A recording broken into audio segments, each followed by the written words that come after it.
જો તમારા ઘરમાં પણ બાળકોથી લઈને ઘરમાં બધા જ કારેલા નથી ખાતા તો હું આજે એકદમ સરસ એવી ક્રિસ્પી કારેલાની ચિપ્સની રેસીપી આપીશ કે આ ચિપ્સ બનાવવાથી ઘરમાં બધા જ કારેલા ખાશે અને જરાય કડવી પણ નહીં લાગે. તો આ રીતે મેં અહીંયા મિની કારેલાને ધોઈને સાફ કરીને લઈ લીધા છે. રાઉન્ડ કટમાં કટ કરી લેવાના છે.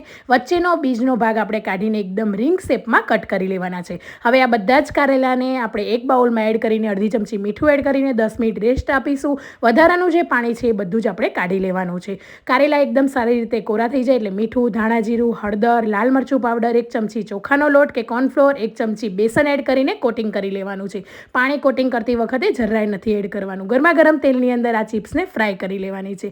એકદમ ક્રિસ્પી ગોલ્ડન બ્રાઉન કલરની થઈ જાય એટલે આપણે એને કાઢી લેવાની છે. હવે આ કારેલાની ચિપ્સ તમે બાળકોને પણ આપજો, જરાય કડવી પણ નહીં લાગે. દાળ રાઈસ જોડે ખાવાની ખૂબ જ મજા આવે. આ ચિપ્સને ઓડીને સ્નેક પેપર બેગની અંદર ભરીને તમે ટ્રાવેલિંગ કે લંચ બોક્સ